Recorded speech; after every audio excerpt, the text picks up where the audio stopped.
Welcome back, Button Club members. I am your host, ShadowFury, and in today's review video, we are going to be talking about not hot pockets, but the hot board that can fit in your pocket. Hang out with me. So you might be saying to yourself, oh, this is a review video, but this doesn't look like some of the other videos I've seen here on the channel. Well, we are in a different location. No longer are the days of the studio thanks to some bureaucratic bullshit.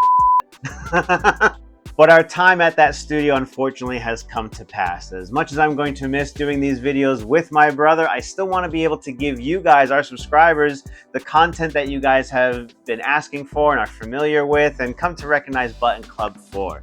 So we've decided to start filming out of the apartment. So if you notice a slight change in the quality of picture and all that, please bear with us, but hopefully there will be no change in the quality of information that we give you, so you are better informed to pick up the products that you're interested in to enjoy your fighting games.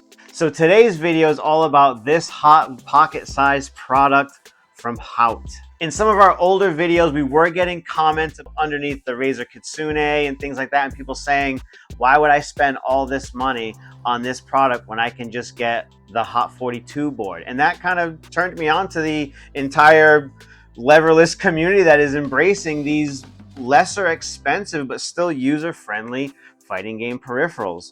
So I did some investigating, I went online, I checked out their website. I was even able to look at other people reviewing the same product, and it also helped pique my interest. So I just want to say thank you to the people that commented in those other videos, giving me the idea to check out one of these. So the reason why this is in my hands right now, I want to give a big shout out to Iato, one of our Tekken players and new to the Button Club.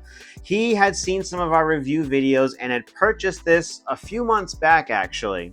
So he showed it to me this past Monday at our Button Club Weekly and said that he wanted me to use this for a little while so I could give you guys a review and some content for the channel. So a big thank you to Iato. Iato himself is a pad player, so he wanted to dabble in the leverless style controllers, so he picked this up. This was about $30 he said he picked it up for, and he's had it for about a month. It's been in my hands for a couple of days now, but I did get to try several different fighting games with it, and I'd like to just hang out with you today and give you my impressions on it. The first thing you'll notice is the most obvious thing is, oh my god, this thing is tiny. When Iato showed this to me at Button Club, everyone's eyes were on it in the room, and they just couldn't believe that something could be this compact and would be used for fighting games. If you currently play on a keyboard at home, then you should feel right at home here with the hot board. This uses the typical WASD on the left side for its directionals, while still using keycaps on the right side for all of your action buttons. You'll notice that they implemented a nice little curvature here, so it's nice and ergonomic for your fingers to play on and not too different from other leverless brands. But you also get the comfortability of the keycaps. They're concave, they're square, they have a little bit of a matte finish to them. This controller is the perfect partnering of your standard leverless controller and a keyboard, which is why it might really be for you. Coming in at only $30, this thing is very affordable to pick up, so if you were curious about the leverless brand or didn't want to lug around a keyboard to your local, you could totally pick up one of these. So the hot board uses Leobog Gray Wood V4 switches. Now, that's not something that we've heard a lot of before, at least I haven't. I always feel like I hear Cherry MX or an Omron switch or something, like names that I really recognize. So I don't recognize that at all, but I'm also not big into keyboards. So if you're familiar with that switch, leave it down in the comments. Let me know what you think of it. As far as its pressure and resistance, well, it kind of feels like anything else. And if you're not familiar with those switches, that's okay, because the hot board has hot swappable switches. So you're able to pull these out, put whatever you're more comfortable in, and rock it that way. Let's pull off one of these keycaps so you can actually see what the switch looks like. Anything that you see that has that little plus sign should be able to replace the keycap that comes with it with whatever you want. Or if you're changing out the switch entirely, you'll be able to pick out a separate set of keycaps that you might want, maybe different colors or your favorite picture on it. I see a lot of custom keyboards out there on the internet, some awesome stuff. So you definitely have room to customize this to put some of your own personal flavor into it. All right, next let's get into the body of the hot board. If you're familiar with the Empress, the body of this resembles that, I think, closer than anything else. It's several different layers sandwiched together by 4 screws. There's acrylic, There's the PCB board, another layer of acrylic, and then the top finished piece here that you see that says everything up on top. Its input delay matches its size at 1 millisecond thanks to the Raspberry Pi board inside. What I like about that design is that I've seen other ones where the sandwich pieces just have little spacers between them, and then like airflow and everything else, dust can get in between it. At least this being sandwiched and this close together, I don't see any additional dust getting into the board or any type of contamination that way. So I really do like that a lot. It's super lightweight, seems relatively durable, especially for its size. The only thing I don't like about this is the back piece here. It's got no foam padding, no rubber mat on the back, so it will slip and slide a little bit more on your lap. And the only way to get into opening this is through these 4 screws here, but the screws faces are on the bottom of it. So I just find like that might stick into other things, and I just didn't know why that design choice was made. How come the screws aren't opened up from over here? Like most controllers for this generation, the hot board takes the USB-C cable, which we all love and prefer. The only thing is you will need one of these. You're going to need a Brook adapter if you want to use this on console at your locals or any type of tournament that isn't PC. When it comes to the board on this thing, it works for PlayStation 3, 4, and it also works on the Switch, which is pretty cool. It's a nice little micro thing to bring with your small console. So if you want to play any type of games, not even just fighting games, I know a lot of people are using these for, side scrollers and platformers and things like that. So it might be really cool to bring this with you when you're using your Switch. All right, let's talk about the function buttons on here. So we've got a turbo button, home, back, start, left stick, and right stick. Now, all these function buttons are really important to have. You don't want to have that overlooked when you're spending money on a product like this, right? When it comes to, specifically fighting games, when you want to reset training mode, you have that button here available. Since a lot of these modern day fighting games have so many great training mode options, you can always adjust within the game what button will reset training mode for you. So you have the option for all those other buttons here like left stick and right stick. I personally currently am using left stick on a different controller that I'm using, which we'll be bringing you a review in the future shortly. I use left stick to reset Street Fighter 6 training mode. Like I mentioned, I have had this in my hands for a couple of days, and I did get to try this thing on a few different games. I got to play Street Fighter 6 on it, I played Tekken 8 on it, and I also blew the dust off of my copy of Guilty Gear Strive and even started playing that with this.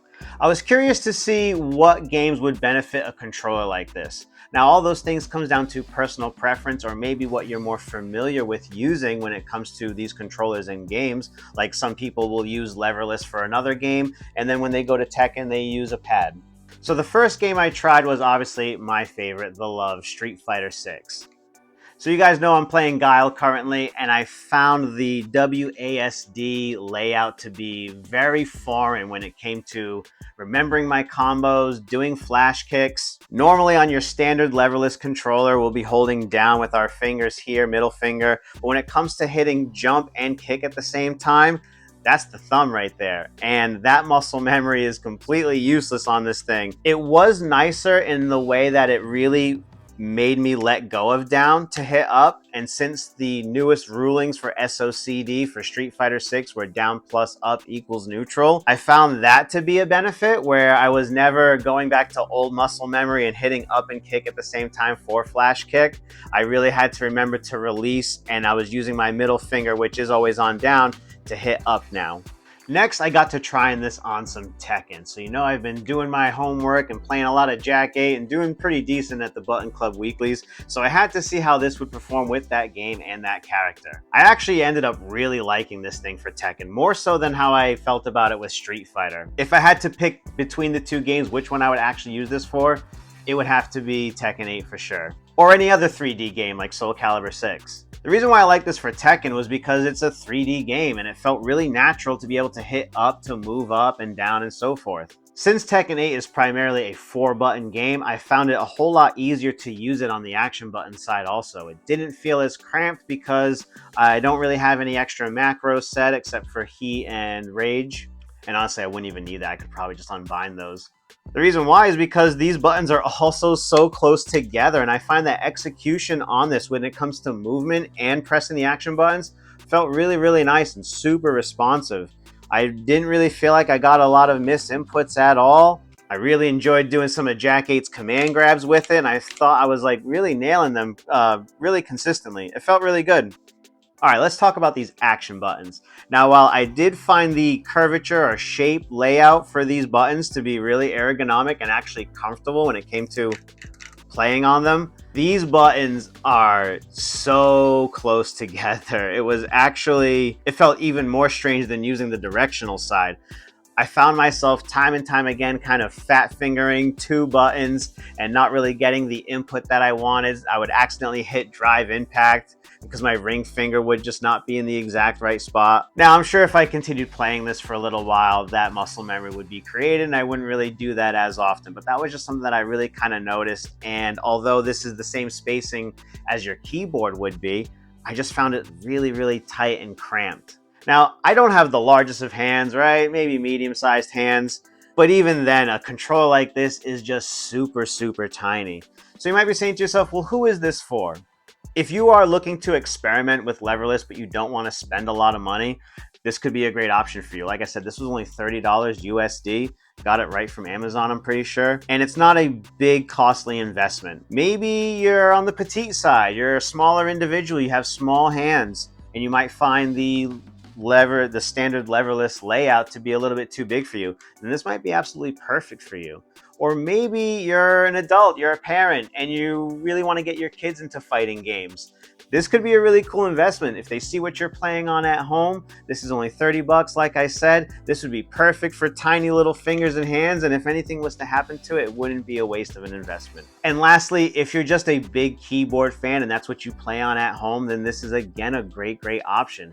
When you want to go out to your locals, and I've seen people at Balance Patch in Boston bringing an entire keyboard with them and not needing all those buttons, then this would be great because it would be all very familiar, the tactile feel, the key switches and the shape of it, but not lugging around an entire keyboard with you, and how crazy that could look at times. Some of the setups at Balance Patch are PC, so you are able to bring a keyboard to make it work, but here at Button Club, we use nothing but console. It's PS5s, so you wouldn't be able to bring your keyboard and use that, but you could use this. If you're looking to spend only 30 bucks, but you want to try something new, I highly recommend this thing. You should totally pick one of these up. For what it is, the features that it offers, and its price point, I'd give this thing, I'd say 4 out of 5 buttons. This thing's pretty cool. It's not for my personal taste, but if someone mentioned anything that sounded like the features that this thing had, I would obviously recommend it right away. I'd say, I think you need to try out the Hotboard.